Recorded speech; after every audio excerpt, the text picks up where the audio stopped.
lively, engaging, and entertaining little webinar for you today. So I'm going to share a bunch of stuff with you. We're going to bounce between PowerPoint, and I'm going to take you out to the platform as well, just to show you how things kind of look to respond and kind of take you through the real-world stuff, particularly as it relates to any examples I need to kind of help tell the story I'm going to share with you today. Okay? So the title is Online Qual Methods and Tools for Testing Concepts and Ideas. So again, some of the stuff you guys may know, but I think given the number of people that have signed up, which was a lot, I think the subject matter obviously was interesting. So I'm not going to do much selling today. I'm going to do a little background on us real quick, but we're basically going to go out to the platform and talk about ideas and ways to do things. And in some ways, I do wish this was an interactive thing where we're in a room so we could have live debate, discussion, inspiration, ideation, etc. But the nature of obviously a webinar is a little bit more of me talking, but I do want you guys to fire questions into the question box. As Bill mentioned, we're going to try to address those in the last 15 minutes of the hour. If anything pops up and I can actually look over and see something that might be topical to the moment, I'll try to maybe hit a few of those as we go as well. Okay?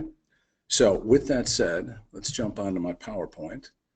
And just to give you a little background on me, I'm a native Detroiter. We are broadcasting from Detroit, Michigan, the rebounding Detroit, Michigan. Born and raised here, moved away for about 20 years. I was a Pepsi brand manager back in the 90s where I kind of learned how to buy research, how to use research. I got into the technology world in the late 90s, early 2000s in the internet boom and bust.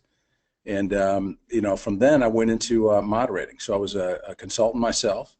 I still consider myself a consultant, but we emerged or evolved into building our own online platform in 2005, 2006, and actually used that only for our own consulting company, and then launched it as a standalone company in 2012, and we've been growing rapidly ever since. So that's a little background on me. I've been involved in thousands of studies, absolutely love what I do. I'm excited to come into work every day in a historic building that Henry Ford built back in 1936. So that's where we're broadcasting from today, and let's move on to the next slide. This is about the only selling I want to do today, who we are. We're an asynchronous strategic online qual platform, so it's not live. What that really means is that on a day-to-day basis, most studies, they can be any length of time. Most studies are, 1 to 4 days in length, usually, again, 3 or 4 days, maybe even 5 usually. Respondents come in on their own schedule to do a set amount of activities over a period of usually 30 to 45 minutes per day, of which they're compensated generally anywhere from $100 to maybe $150 real cash money, okay? We do strategic B2C and B2B market studies. I'd say we're probably 80% consumer, 20% B2B. We've got qual, quant, projective, and social activities, so there's a bunch of different stuff there. You'll see a couple of these today, more on the qual and the quant side with a little projective angle and the narrative activities. And we're international, so we've got clients all over the world, and we can be in any and all languages possible, okay? The services we offer, so we've got the platform, obviously. We do programming. There is some DIY functionality for those that really have an appetite for it and have a skill level for it. We kind of pre-qualify to be able to be DIY. We offer project management on pretty much every project. We do the recruiting if you need us to do it, and we will offer consulting services as well. So on the so from the standpoint of you can a la carte it or you can full service the whole approach. Okay. So why we're here today? What I want to do is share with you ideas about new tools and approaches to doing online qual, and I'll call it idea and concept testing. What we want to do is share different ways to ask questions. I mean, there's lots of ways you guys probably have to do things, and maybe they're very similar, maybe they're different. But essentially what I want to do is just inspire you to think a little bit differently about how you might do online idea and concept testing, and try to get a little bit more of a connection to human insights, really into how people feel and think. And then I want to also evolve your online concept testing knowledge and skills. So again, a lot of you may not have done any of this before. Many of you may be looking to do it in the near future. And those who have done it, hey, maybe I give you a few ideas or maybe validate some of the approaches you currently do have. And then for those who haven't done it, maybe I've whetted your appetite to kind of make this dive into this brave new world. And then finally, what I want to do is increase your interest in doing more online concept testing. in a qual fashion. So, if there's something else I can put in your toolbox today, that'd be great. I do want to stress too that we are always open for doing demos. So if you find us to be, a good match for you intellectually, conceptually, and technologically, I would love to talk to you guys at some point down the road. Maybe do a demo, do a little brainstorming, whatever it happens to be. So what we're going to cover. So we're going to cover 5 different areas. 1, using narrative techniques to truly understand feelings of respondents around ideas and concepts. I want to show you a tool that we do have, and again, not selling it, but just want to show you an approach. It's pretty cool. It's something we call TimeResponse, and it's a way to get visceral and intellectual reactions to concepts. The third thing we want to do is talk about another tool that we do have that maybe others have as well, but I'm not certain of that, and that's what we call a multi-day concept rotation. That is all about increasing focus on ideas and reducing respondent fatigue. And we'll dive into that a little bit deeper in a few minutes. I want to also, briefly touch on 4 and 5. 1 is effectively using quant in a qual test. Obviously, caution is necessary. And then number 5, creating insightful comparative wrap-up activities to online qual, concept and idea testing. And those are essentially, trying to do things in a quick but complete way that doesn't really go terribly deep, but does give you an idea of what idea kind of won over the course of perhaps a multi-day study. Okay. So to give you a little background on what you can test anything that you want. You can test anything. From an ad standpoint, it could be print, video, outdoor, digital, you name it. Packaging, big use of packaging in the online space for testing. So packaging is totally appropriate, and I'll show you some of that today. Ad sets can be used, so that could just be concepts that are kind of written as ads but aren't really ads. So those are frequently tested as well, kind of early stage kind of idea testing. Positioning statements, we do positioning statement testing all the time. I'll show you a couple of examples of that today. You can use storyboard concept testing. So storyboards, and I've got a little example of kind of a real rudimentary one here on the right side. And the idea there is, typically, agencies might develop a storyboard, and the nice thing to do is either have a professional voiceover or have one of the creative guys with a good voice actually have them, present the ad. So kind of do a voiceover to the storyboard. Very effective way of testing things. And just so you understand too, before we even jump into this, all the testing stuff that I talk about today, anything that we do, and pretty much anything you guys would do as well, is all concept rotated. So those tools are just a given for this particular space and this particular methodology. And then finally, logos, taglines, anything that you want to test. I mean, we've even done like spokesperson casting calls where we've showed the video of different, people that might be cast for commercials. We've actually shared those with respondents as well, which is pretty fun. So it's really up to you. Anything, visual, video, etc., can be tested. So the takeaways, what I want you to walk away with today is a few things. New ways to practice, or new ways to test ideas. We want to share some best practice stuff on how to make these studies go and go well. We want to enhance your online qual skills. And if you don't have them personally, at least I want you to talk confidently about them and confident in the methodology that I'm sharing with you today. The methods have been out there for a long time. I mean, online qual, I've heard people say they've been doing it for, 18, 19, 20 years. So from that standpoint, it's been around for a while. It is bona fide. It works. If it's recruited right, you've got the people, the right people. They are who they say they are, and that's totally possible to know that. There should be and is great confidence in building confidence in online technologies and methodologies. And then finally, again, if you're inspired to come up with ideas of your own today, fantastic. If you have an idea of your own that you want to collaborate with us on, to help us kind of bend our technology around your particular method, please follow up with me afterwards. We do that all the time for consulting companies. All right. So best practice stuff, just the 101s. Keep things human. What I really mean there is when you kick off a study, you really need to let these people know who you are or who your consultant is, your moderator. A written or even better, a video introduction is phenomenal to have somebody introduce themselves and say, hey, here's who I am. Here's what we're doing over the next couple of days. It really, again, puts a face in front of people. And I've done complete webinars on that, and I think those might be on our site. So if you ever want to look at humanizing a an online qual study, I've spent a lot of time, doing video and writing about that as well. You want to stay focused on what you're trying to do in a concept test or idea testing. You can build in other things like getting to know you and consumer behavior type stuff, but for the most part, concept tests, unless you're just showing a few ideas at the end of several other activities over a 3 or 4 or 5 day period, you really want to stay focused on the concepts themselves. So if you've got a dozen concepts or 8 or 6, you want to stay focused on those over the course of the study and not really divert from the task. You want to use quant with caution. Of course, if you've got a sample size of 28, 40, 60, you don't have a statistically relevant size. So you certainly can test in a quant fashion on the tools that you're going to see today. But if you're using 40 people, don't stand in front of the CEO and use any kind of numbers or averages. And if you do, just use extreme caution and warn everybody these are just, qual numbers, okay? You want to pace your study. Cadence is key. The thing there is, again, you don't want to bombard them, and you do want to spread the right amount of work over the right number of days. And then finally, the other thing is to make sure respondents understand the role. Talk to them in human terms.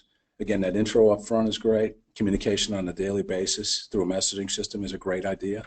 But you want to make sure they know what they're doing, what's expected of them, what they need to do to earn their incentive. Because in most cases, in these kinds of studies, they're paid well, and they need to do everything they can to earn it. Okay? So let's get into the meat of things. So I'm going to bounce a little bit between, sharing with you some ideas and thoughts on PowerPoint. And then I do want to show you how they've actually played out in real studies online that have been kind of masked and genericized. Okay? So the narrative approach, the first section I want to talk about. Here what we've got is maintaining a narrative mindset. And what we really want to do here is turn respondents into narrators or even storytellers. So no matter what the project is all about, you want to always elicit and maintain this narrative mindset. So they're not just giving you feedback about the product or the idea, likes and dislikes, they're talking about it in different contexts. So you always want to ask these respondents to talk about their lives or broader life situations as it relates to the idea that you're sharing with them. And again, I'll show you some examples of how we do that. And think of, think of these respondents as storytellers and narrators and treat them that way. I mean, respect their creativity. Don't lead them, but maybe give them a little bit of an idea of what you're expecting, from a volume and time commitment. And they will give you what you're looking for if you truly are open, honest, and appreciative, respectful of their talent and skills in helping evaluate. Make them feel as if they're telling stories about themselves and their life as much as you possibly can. So relate things back to them, to their lives, to life situations. You want to push them away from talking about what I like or what I don't like, and you want to again encourage them back into the story. And this really needs to be done in the instructions. Every day remind them, hey, this is what we're doing. Make sure you keep your kind of storytelling narrator hat on and proceed accordingly. And what this does is it makes them much more effective in giving you what you need, getting into the deep core emotions and human feelings around the ideas that they share. It's not just I like it, I don't like it. It's how it relates to real world, real life situations, particularly from their perspective. Okay, a little bit more on it before we go out to the web. Narrative advertising, packaging, and concept analysis are perfect for for the narrative approach. When it comes to communication evaluation, it's more important to ask respondents what an idea makes them think of instead of what they think about it, okay? So this does directly put them into this whole storytelling narrative mindset instead of an evaluation. Again, evaluation is cool, and there are times and places for it, and you may even mix in a question or two about that. But, essentially what you want to do there is just make sure they stay in that zone and are mostly talking about emotions and storytelling about the ideas versus evaluating them. And then what I'm going to show you today, we've crafted what we think are 5 really great questions. Again, this is just our opinion.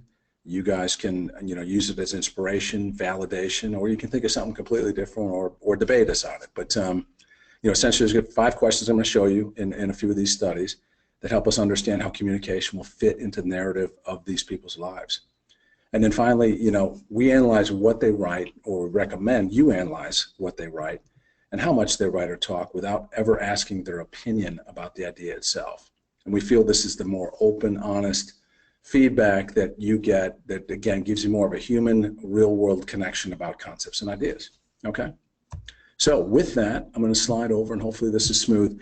And I know we're going out to the web, and I know we've got people from all over the world on this, so I'm going to not go too quickly on scrolling and whatnot, and I'll try not to make anybody seasick. So let's jump out right now. This is a genericized approach. I'm going to show you for this narrative. I've got 3 different examples. Some similarities, but some contrasts that I do want you to see. And I'm going to read you a little bit of this, and you can read along with me.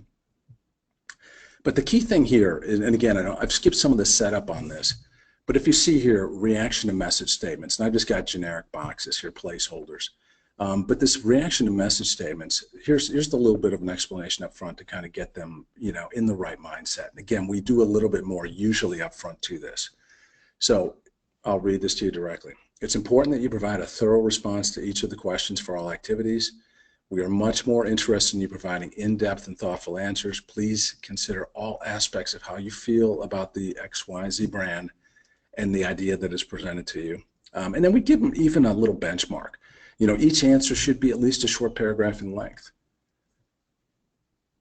So there's codes on these things typically. So they'll look at an idea and they'll spend as much time. Again, this can be anything visual you want, or it can be video, of course. Now, here's the question. So this is the key stuff here. This is really where, these are sort of what we call our gold standard narrative approach questions that are used time and time again with major brands around the world. And you guys can, if you guys are working with us, you certainly can use these lock, stock, and barrel. They are our intellectual property, but again, you can morph off of this as well. So here we go. Please tell me your thoughts as you were reviewing this message statement that you just saw. Fully describe any thoughts, emotions, or associations from your life that this statement may have triggered. Again, we're not asking, do you like it? Don't you like it? What did you like? We didn't go there yet. Now, please give this messaging statement, please bring this messaging statement to life in your own words based on what it's saying to you. In doing so, consider all aspects of the statements. Tell me the story of this messaging idea as if I hadn't seen it and you really want me to understand it. That is where that setup of who the moderator is up front is great, because that is truly them talking to the respondent, asking them to play back the idea to them, again, as if they hadn't seen it. Incredibly telling, and you get a lot of depth. You do not have to really encourage people to do much more than what you've said right there, and they're going to give you a lot of feedback. Now, what are the most important aspects of this new messaging idea that connect with you and make it seem more appealing? What are the most important aspects of this messaging idea that disconnect with you and make it less appealing? So in this case here, what you've got is, the goods and bads there. Excuse me. I'm battling a little bit of a spring cold or allergies here, but that's where you get into a little bit of the pluses and minuses there. So you're getting slightly away from the narrative thing there, because you do have to get a little bit more pragmatic and feet on the ground, and that's your way to get a little bit of feedback back and forth. And then please paint me a picture of the type of person would find this message appealing and why. Tell me about the person's lifestyle, attitudes towards life, the role that this idea plays in their lives. Okay? Again, they're narrating at this point in time. There's no way to really deviate from that. And if they do, you can always course correct them through probes, but typically they get the idea. What is this new message all about? What is this idea about? Does it portray in a way versus other products? Does the attitude reflected in the statement change what you would expect from XYZ brand? If so, how? And then finally, if you have any kind of segment thing that you want to understand how things might fit, here's a little bit of a segment quant where they can choose a close-ended question that fits how this actually feels to them.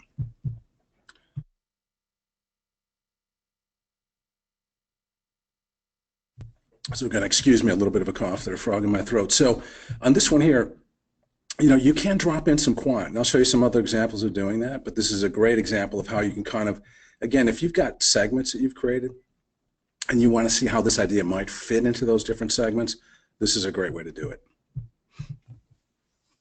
So, and then next, you'll just be rolling through other ideas there. So let me jump back out to the next one. So now here's another example here. So we've got another statement. So this one, instead of a statement here, I just popped in an ad I pulled off of Google, which any of the images you see today are things that we pulled from the web.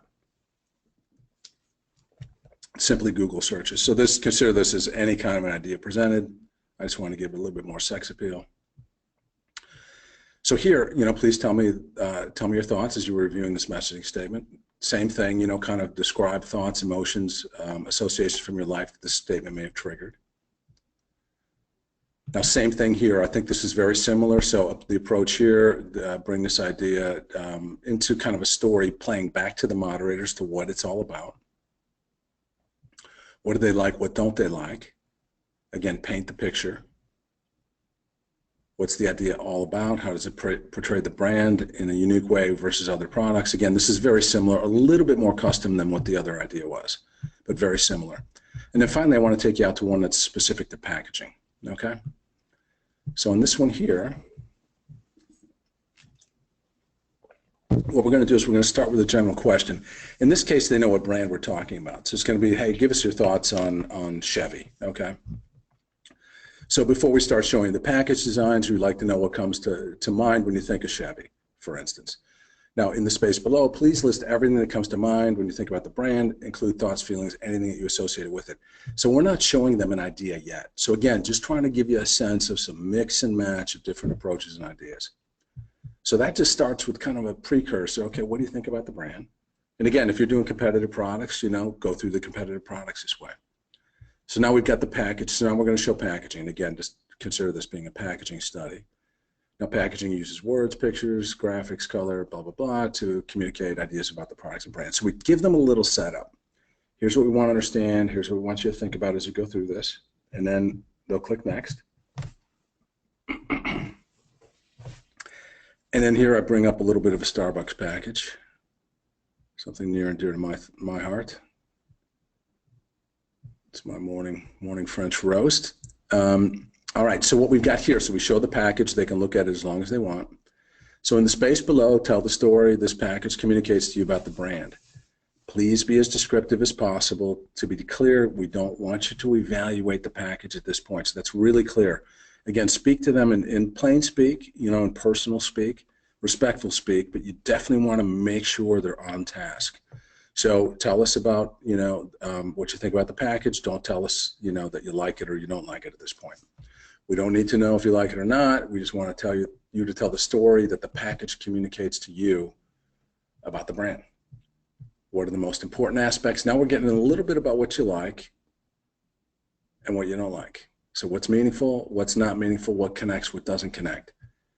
Now describe the impression of the brand that this package design creates. Based on this package, what is XYZ all about?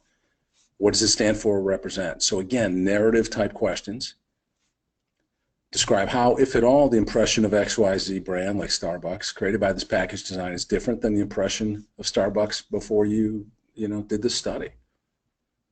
And then describe finally, if at all, the impression you get from this package that is different from anything of any other, in this case, maybe it's dog food brands you currently buy. Please remember to specify other brands you are referring to as part of your questionnaire.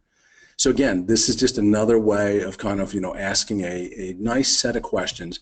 And as you can see here, it's a qual study. And then again, great opportunity to not do too much quant here, but again, why not understand, how much more interested or less interested they are in that product after seeing that particular package. And the idea here is not so much, it was the top 2 boxes was XYZ with 40 people. That makes no sense. What this is really nicely used for is, again, a way to sort ideas. So you might want to look at the ones that were scored really low and compare and contrast those that were scored really high. And then usually I recommend on any quant question that you ask in any qual study that the gold is in explain your answer. Why did you pick the closed-ended response that you did? And obviously you're looking for some depth there, okay? Be specific. Why did it make you more or less interested, etc. Okay, so great way to do a little grouping and sorting of ideas. Really helps you kind of, power or supercharge your analysis and your approach to doing your analysis. And then finally, boom, that was it. And then the next day there'd be a new activity launched. Okay, so let's go back out to the PowerPoint. And that was the narrative piece, and that was the one I was going to spend the most time on. So we'll go a little quicker through some of these other ones. So on this one here, now this is number 2. So this is getting the emotional and visceral reactions. This is a technique that we developed several years ago that's used pretty frequently on concept testing. And what it's called, we call it timed response. And usually what we'll do is expose an image. You know, it could be packaging, words on a page. Your timer is set. If you give them a paragraph to read, obviously you're going to give them more time. If it's a quick look at packaging, you're going to set it for whatever you want it to be. So you're going to present the image, or the packaging in this case, and then you're going to have a timer. This timer can be set to any length of time you want. It can be 5 seconds, it can be 20 seconds, it can be a minute. Again, just depends on how much content there is for them to look at. I'd say in a packaging review, something that doesn't have a lot of copy on it, you might go 20 seconds. If you've got a lot of ingredient copy, etc., you may go 25, 30. Okay? So again, you're trying to get a quick visceral reaction. Usually this is followed by one nested question. You know, hey, tell us about this idea. And it can be narrative if you want, or it can be very literal. You know, what do you remember? What do you like? Is there anything you didn't like? You know, again, just kind of what resonated and stuck with you. What do you remember? What in that very brief exposure, you know, stuck with you? And then again, you know, dive into the likes and dislikes. And again, what we usually do with this timed response, I'm going to show it to you live as to how it actually works next. But usually what we'll do is show that prior to a static exposure. So they might see this for 20 seconds, answer that one nested question, and then go on to a static exposure where they can look at it as long as they want and then answer a longer battery of questions. Again, it could be narrative style as well. Okay? And then from a rotation standpoint, these can be rotated. If you have a couple of ideas, no problem rotating them in one day, but we also, again, have a unique and what we believe to be a proprietary tool called you know, a multi-day concept rotation, which eliminates the need for any kind of manual manipulation of ideas and the presentation of those ideas to respondents over multiple days. Okay, so let's jump out here and let's take a look at the time response. And again, to all the international people who may be a little far away, I hope this scrolling is timed up, you know, correctly with my narration. So what we do here on time concept evaluation, again, you know, we've got templates that can be used. You guys probably have your own approaches. So if you haven't done this before and you're working with us, you can beg, borrow, and steal all of our stuff. We do share our templates with you. What you have the ability to do here is you'll set things up. Here's what we're going to do. You know, here's what your task is. You're going to see this image. You're only going to see it once. They cannot replay it. They cannot refresh their screen and see it again. So we've got to make sure that they're primed and ready to view. Okay? So what we'll do here is we'll show the image. So here's just, again, a random shot pulled off of Google Images. I had the timer set on this one to 15 seconds. They're going to look at the packaging. And when this packaging, when that timer runs out, boom, it's gone. That's it. Here's the nested question. They're going to read it. And again, main message, what does it communicate? Write a short sentence or phrase to summarize the message. You know, consider the design communicates together as a group, blah, blah, blah. We don't want you to evaluate the package at this point, so we're very clear about that. We don't need to know if they like them or not. We just want to understand the message that they're getting from this particular brand that they just saw for 15 seconds. All right? So with that said, let's go on to what would usually happen next. So again, you can do static, you can do time response on its own, but I would say in almost every case, it's used with static following it immediately. Okay? So in this case, they have the idea to look at an image for an extended period of time. And again, here's some very, you know, clear notes to respondents. Hey, here's what you're doing. This is what we're expecting of you. This is what the whole idea is about. We show it to them. And in this case, they can look at it as long as they want. If they want to zoom in, take a peek at ingredient copy, etc., they can go ahead and do that. And then here's a rating scale. So again, qual study, maybe I got 40 people in here, but this is a great way to know your 1s and 2s. Maybe look at your 3s and 4s, or 4s and 5s, and separate those in your analysis. You know, we've got formatted Excel exports with quantitative data and the qual data as well. So you can do a little bit of sorting, so you can do your nice compare and contrast between those that hated it and those that loved it. Okay? So that one question, it just forces them to draw a line in the sand. And then, you know, hey, why did you rate it as you did? And then again, this one's a little more, I'd say, literal than narrative. Okay? Tell me what you like most. If you could change anything, what it would be. And then in this one, we've got the ability, or I guess in this one we did use many different quant questions to kind of sum things up. And again, you know, there's no limit to the number of people. So if you had 100 people, 120 people for 100 completes, let's say, you at 100 have a bona fide, you know, quant study. More is always better. But, you know, if you want to do this qual deep dive with 100 people and do the quant as well, so you've got a bona fide, you know, statistically relevant sample size, go for it. All right, so that was time response. Let me bring you back over to the next section here. And let's see here. We've got, let me get on the page. There we go. Oops, jumped one. All right, so this one here, this one doesn't have too many visuals. I've kind of showed you some of the stuff that already plays into the visuals, into the visuals. This one, this is all about increasing focus and reducing respondent fatigue. The idea here, and we built some technology around this, is a tool that we call multi-day concept rotation.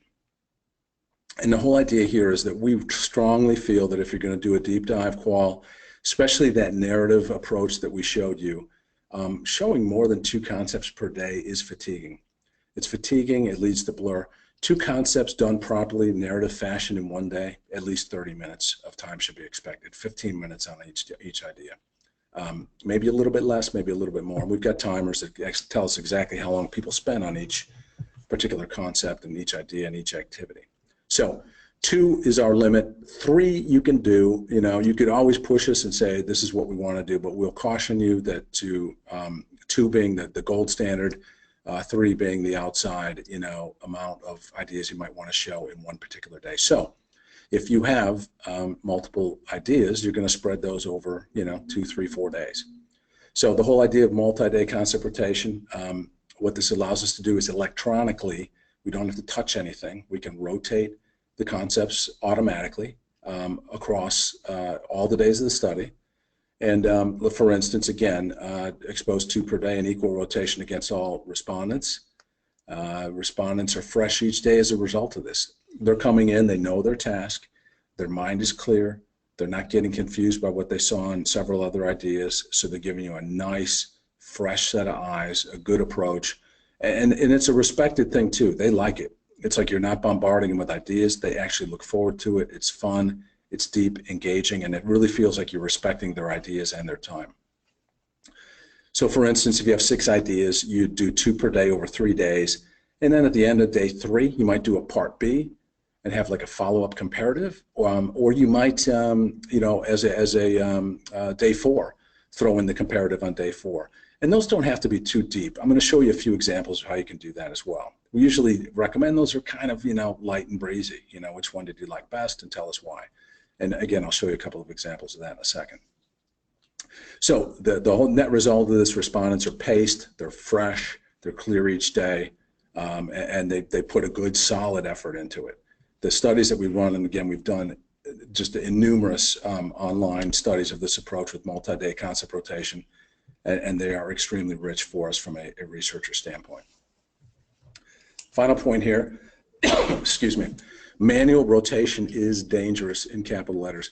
We did that years ago, and we always did it right, but I'll tell you, there's nothing worse than having to cut and paste Excel data based on manual rotations over the course of multiple days with multiple concepts.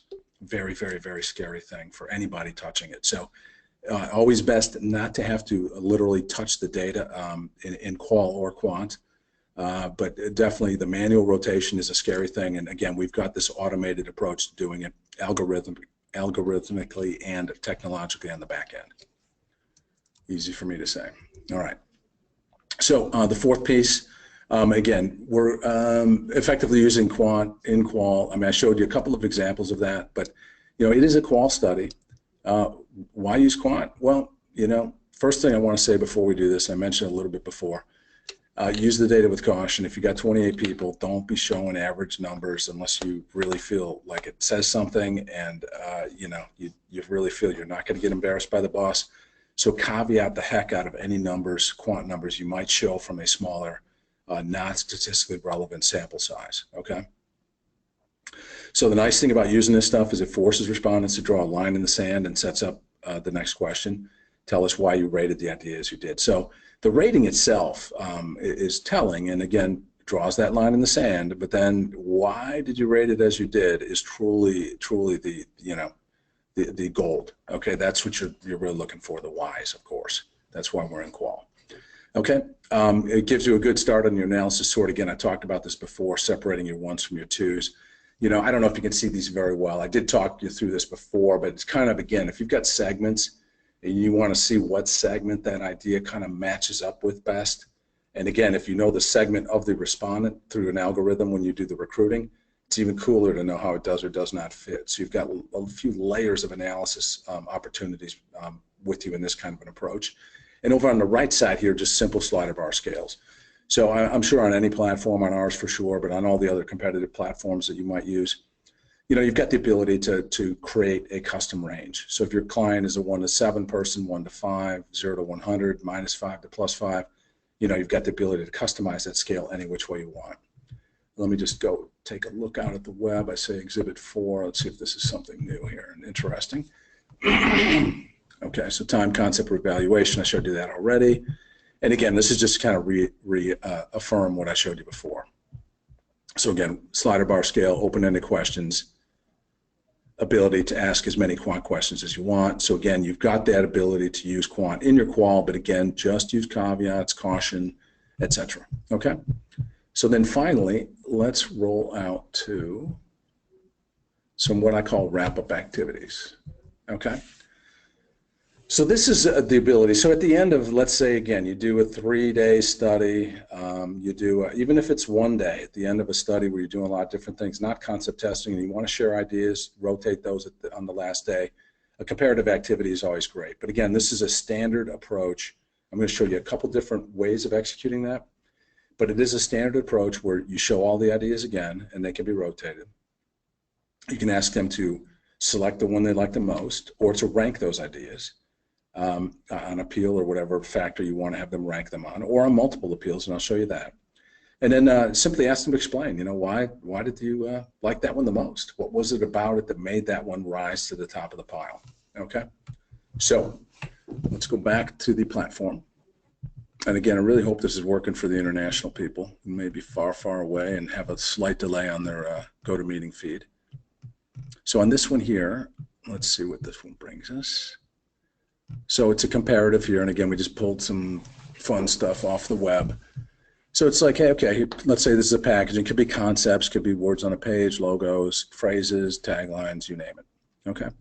So here they can scroll through each of the ideas. Usually we're going to put a code on them too. So make, say, XLT, TBR, STR. Okay. So they'll look at the ideas. They can go look at them back and forth. And again, these can be presented in rotated fashion, so they're not all in the same order to everybody. And then, hey, which one did you like best? This is the simplest approach right here. Boom. I like F. Explain your choice in some detail, of course, and boom, you're out. That's it. Simple activity, simple approach, qual, no quant. You did quant only from the standpoint that they did answer a closed end with their favorite. And then they dive in as to why it's their favorite. Now let's do a little bit more with, again, it could be packaging or anything else, just some concept holders here, placeholders, concept C, concept R.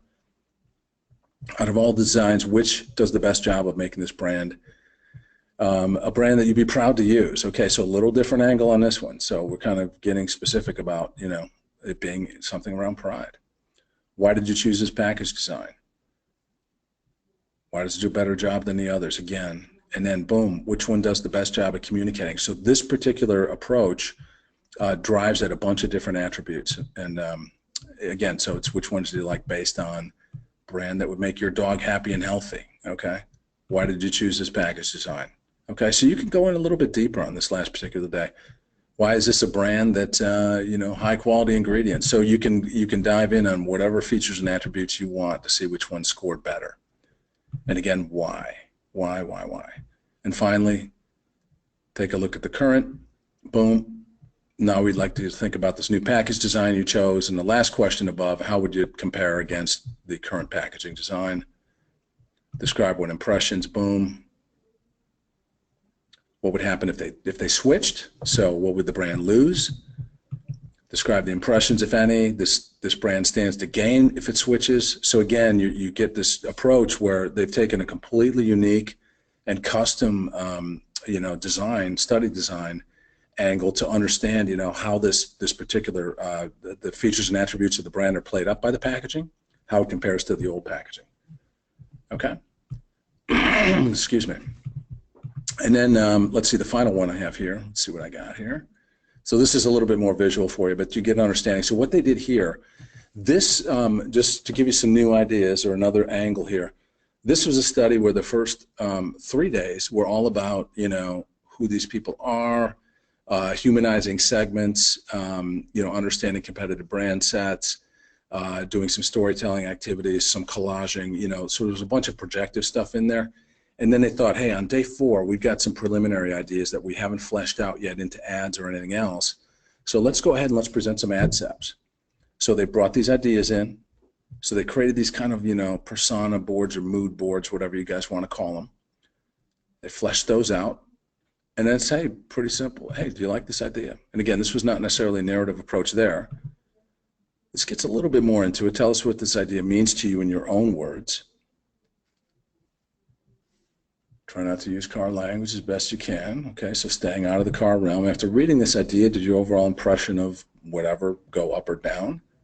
Stay the same. If this idea was an idea that blank used in their advertising and you owned a blank, what would you like them to say? What would they say about your car and about you? It's always a cool question. What does this idea say about you or the brand or whatever it is? Is this an idea that is unique to ABC? Why or why not? Boom. And that's it. And then they go on to the next one. So you've got second idea. And again, these are rotated. Same line of questioning. Third idea. Again, very visual. These nice personas present very well. And then that was it. Wrap-up question here. So again, here's all 3 presented. Which ones, which of the 3 that we shared, which one would it be if you had to pick just one idea that worked for you best? Boom. They tell you, and there you're out. So again, that could be used in the context of a 3 or 4 day concept test where you show all the ideas again, or again, it can be just a 1-day component of a broader study. Okay. So that's it for the web tour. That was it for my wrap-up activity stuff. I just want to give you some final thoughts here, and we can roll over. I know there's some questions here, and I want to definitely roll through those and try to hit everybody's questions. So final thoughts, believe in online qual concept and idea testing. It is here to stay. The evolution of this, if you guys follow the GRIT report, there is growth in the acceptance of online qual. I think the recruiting pieces are getting better over time. We recommend only the highest quality recruiting approaches. The stuff you get out of these studies is amazing. And the proof is really in the big clients and the smart strategic clients that we've had and other competitors have out there that come back time and time again that use these approaches. So that's really what we've built our business on, is unique, innovative techniques and tools, great research, best practice methods and approaches, and making our clients happy by running these studies well and making sure we get a great data haul for them to analyze. So the other thing, stay true to the narrative approach. It is a great way to do things. It does get people out of the world of thinking like I'm evaluating an idea or I'm the judge and jury on an ad. It's not about that. It's really about what it says, what it feels, how it's humanized, how people internalize things, and how they project them back out in their own words. Okay. Utilize high quality recruiting. I've said this a couple times today.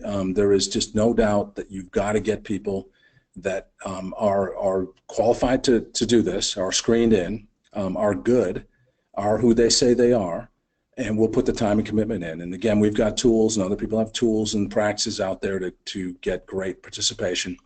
But I would expect, and we deliver, at least 90% high quality results or participation over the course of a study. You've got to pay incentives that respect the respondents. A 3-day study, I'd say, is $100 to $125. A 4-day study is probably $125 to $150 when you do a concept test. So you want to pay them in a way that they feel like you're really respecting their time and their ideas. And then pace your concept testing over multiple days.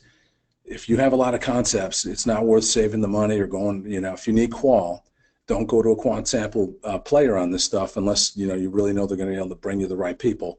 But go the qualitative, tried and true, heavy screening, real life, on the phone type recruiting approach, and pace those concepts over multiple days, making sure people are fresh, not fatigued, and giving you their all against the ideas that you're sharing with them. Okay, so that was the that's my key final thoughts on everything, and that was the run of show. I'm going to run the questions in a second. I'll leave this screen up if anyone needs my phone number, if anybody needs our website or my email address to reach out, that'd be perfect. And let me go pull up the questions and let me ride through this stuff. So we've got slides available. Yes, anybody who's in this webinar will get a link back to the video, so you guys can watch the video. I'm not sure what we're going to do about slides, if those will be available, but it's possible. Again, you can reach out to me directly as well. And again, if anyone wants a demo, that's what I do pretty much every day, so happy to do that. I can't hear, microphone is muted. How do I unmute? I'm not sure. Sorry about that. Can we get these slides from David H. in North Carolina? Can we get these slides or see the presentation later? Do you need to take a lot of notes? No, you don't need to take notes. And David H., you can reach out to me at any time, and I'll walk this through with you if you need that, but we'll get you a copy of this as well. Let's see. Will we be getting a copy of the presentation? Let's see here. Again, I think I already answered that one. I can't hear. Okay, hopefully that went away. Same person each time. Yes, Bill. Right there in the questions, it'll say click off the button, show the answers, so you can get to the more substantial ones. Okay, which ones? How do I do that, Bill? Give me that one again. Show answer questions. Click off that box. I'll click off that. How do I find the probing questions? I find the probing questions to be too lengthy. Do respond? Okay, good question. Okay, thank you. Appreciate that. I find the probing questions to be too lengthy. Do respondents reply actually type in substantive answers? Are they not likely to drop off from the study with these essay types of questions? No, great question, Gia. I think that's awesome. Again, it comes back to the recruiting. If they know exactly what they're supposed to do, if the study instructions are set up right, if the incentive is in sync, people do hang in there. Again, these are 90 to 100% participation rates in these kinds of studies. And again, quality of recruiting, amount of incentive. Okay, what is next question from Robin? What is the concept you are testing is related more to their profession rather than their personal life? How do you handle it when it's about their job, profession, these type of questions, etc.? Excellent, excellent, excellent question. There is definitely a different approach to B2B versus B2C questions, but these tend to work if they're written right. Again, you'll do things differently with B2B. You're definitely going to be a little bit more brief, a little more brevity, a little more to the point, and you're going to mix things in, maybe do a couple of different things. But if it's concept or idea testing with professionals, you're going to structure things a little bit differently. You may not have 5 questions, you may have 3. Again, you do have a different animal, even if it's, you can take the same people and put them in a consumer study and they're going to act different than they would in a B2B. But great question. They will give us depth though. Again, you just want to not get terribly verbose and definitely not be redundant in the B2B world. Really with any study, but B2B more in particular. Okay, Ron has a question here. If you don't screen for respondents who are at least articulate literate, do you get lower quality responses? If you do recruit, do you have higher quality responses and it doesn't introduce another level of bias, perhaps related to the level of education? My casual observation is that writing skill to create meaningful answers will be lower than conversational in face-to-face focus groups. Thoughts, please. Yeah, honestly, in this case, Ron, almost every screener I see has some really strong articulation questions. And we don't find issues with length of response. Now, I will say that occasionally in a study, you may get somebody who somehow slipped through, doesn't understand that this is not a quant survey, because this is a qual recruiting process that usually doesn't have these kinds of issues. But if you get people in that are too brief, we've got the ability very quickly to have the project manager reach out, give them a little encouragement or rehabilitative kick in the seat of the pants. And at that point, they usually pick it up or we replace them. And if a bona fide, high-quality qual recruiter understands that somebody is underperforming in that way, there's usually no charge to replace them. Okay, good question. All right, Nancy, I noticed with the Starbucks package and to some extent the juices that it's hard to see the entire image at once. Yeah, some of those images, you guys, great question, Nancy. She's saying, you know, the size of the image might have been too big for the screen, etc. What we do is we size those accordingly to the screen. I just pulled those down today and went for larger images on Google Images, and I just added those in. So those can be sized completely to match whatever sort of presentation you want. One thing you have to understand is that a lot of screen sizes are different. So if people are looking at bigger screens or smaller screens, it can be a little bit different in that regard. Granted, there will be some right sizing that happens automatically, but yes, the Starbucks package was huge in that regard, and I apologize for that and some of the packaging stuff, but those were just examples to kind of show you where the concept would go. But good question. Excuse me. All right, do you have any, okay, next question, Tamara. Do you have any suggestions for ways to encourage more interaction between respondents? When I've done bulletin boards, respondents typically answer the required questions, then go away without necessarily engaging in any back and forth discussion. Okay, great question. Usually on concept tests, there's a couple ways to do those. The ones I showed you today were almost exclusively one-on-one. We don't believe in the share everything with everybody approach that you see in some particular platforms. We think it's overwhelming to have 40 respondents, have them respond to 6 concepts, and have to review 40 people's responses to those concepts.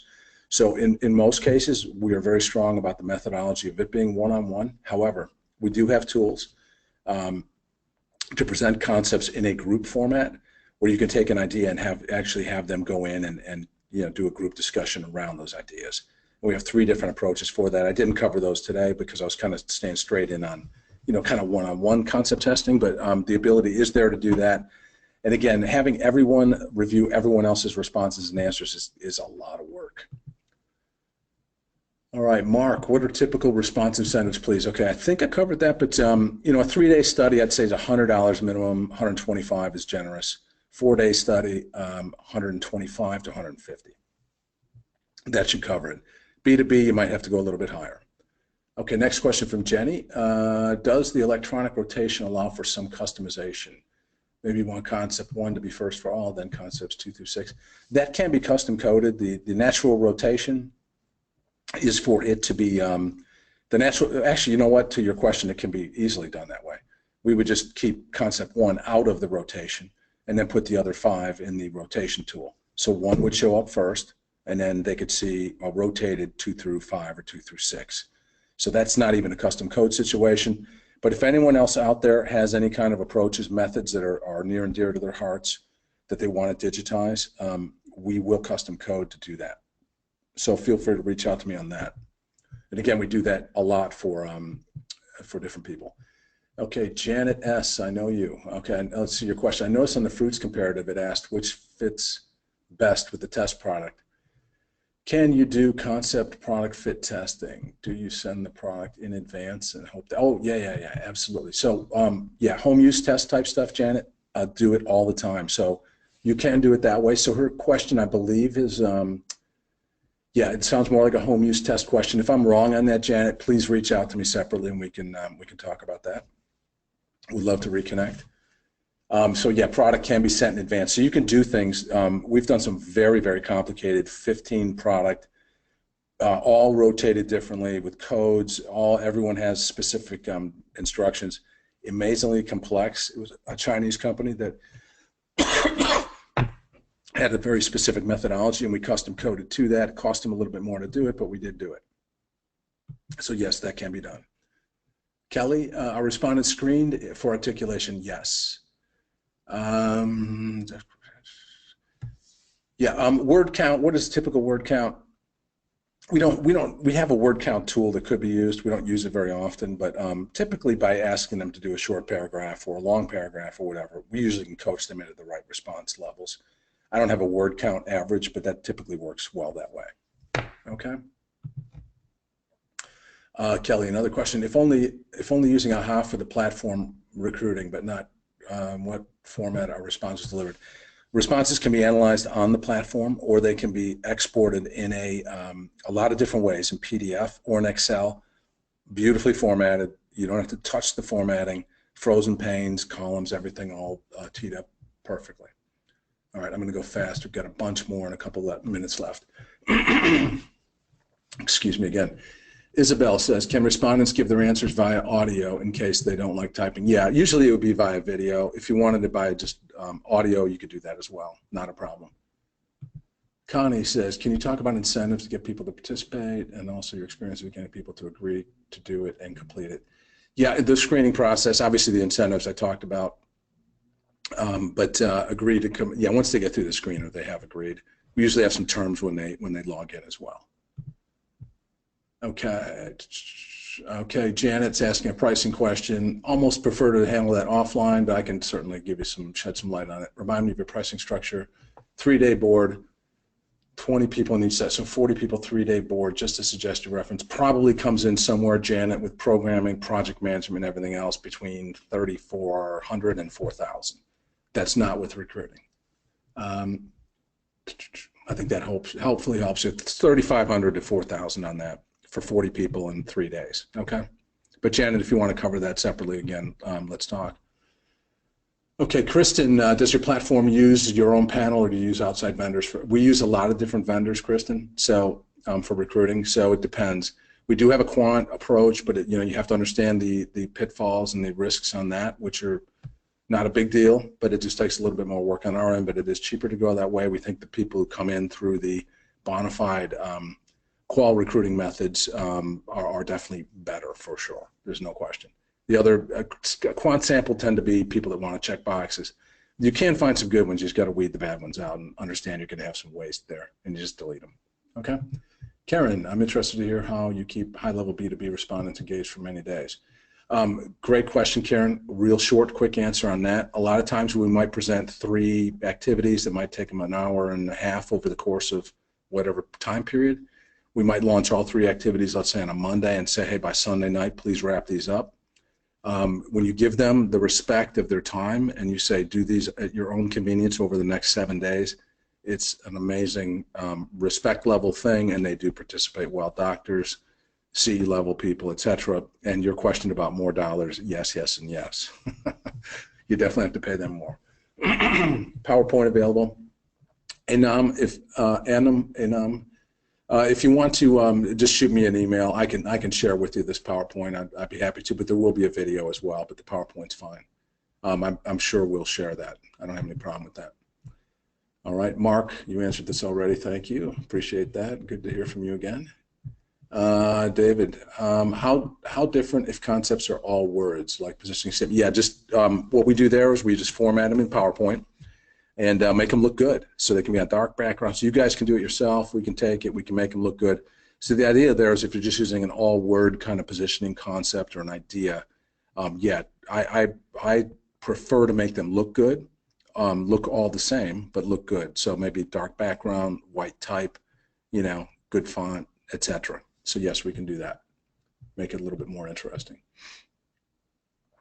Karen, are there any metrics for analysis on the back end aside from the quant questions? Metrics for analysis, I'm not positive what you mean there. There is, everything exports to Excel.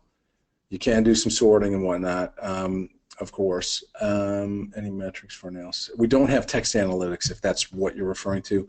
We are constantly looking at the opportunities for that and working with the biggest and best text analytic companies. They keep looking at me and going, hey, you guys, you're small data and it takes a human touch. And you guys, if you have thousands of responses, we're good. But when you have 40, it doesn't really work as good and it isn't really in their financial interest. But they do believe in the human touch, as do I. But we're constantly pushing on increased and better analytics / metrics for qual. The quant exports are beautiful. So if anybody's looking at how those quant things would export, they export in all kinds of fashions: summaries, totals, averages, etc. Segment breakdowns, you name it. Tamara, any suggestions on best ways to reduce drop-off rate on multi-day studies? Yes. Short answer on that one, and you could check our website. I've got some anatomies of running a 4-day online study. I believe I've got a published document on that. The way to do that: daily communication. Introduce yourself up front as the moderator. Video is great. Probe on them in the first day at least once. Say, hey, great to have you in the study. Really happy to have you here. Thanks for all your ideas. Great looking family if they put up a picture. Next day is daily notes every morning. Good morning. Here's what we're doing today. If anybody fell behind, don't panic. Please do your best to catch up. Boom. And then we've got some tools on our platform to help us kind of nurse people along as well. So good question, Tamara. Happy to talk about any of this stuff with anybody later, one-on-one if you want. Can participants, so this is from Laura, can participants give video responses on key questions? Absolutely, anywhere and everywhere. We just caution against doing too much because it is a little bit of an analytic burden. So there's definitely an amount to do, and happy to counsel you on that. Adnan, great presentation. Thank you. Thank you very much. I appreciate that and appreciate you coming to the show. Tamara, different Tamara. What does the output look like? How is analysis handled? Okay, PDF or Excel formatted, very good looking and very readable, analyzable, etc. Okay, this is Ari. With long-worded responses, long-worded questions, what is the complete rate for respondents to take the survey on their smartphones? Again, I hate to think of it as a survey. It's really more of an engaged study, and we really don't want them to do anything that really involves visuals on their smartphone. It's just too small. We really prefer them to be on the desktop, laptop. You could overrule me on that, and you can do anything you want, but we do have best practice approaches for using mobile. Maybe someday I'll do a webinar on that. But, you know, again, if it's simpler stuff, you know, smartphones are great, but you do have a definite fall off on smartphone stuff. And I think we're kind of at a point where we need to wrap up. We're kind of running over here. So I see a few other questions, and I see a lot of thank you. So I appreciate that, you guys. So with that, Bill, are you still on? Did you want to close things out? I ran a little bit over. There's still a bunch of questions to get to, and I'm not sure what we do with that. Bill? Okay, with that said, I'm going to wrap it. I really appreciate everybody joining us today. I hope you got something out of it. These are always fun to do. If anyone has a topic that they want to suggest down the road or just want to talk online qual with me, my communication information is on the screen. And have a great day, everybody. And again, thanks so much. Bye-bye.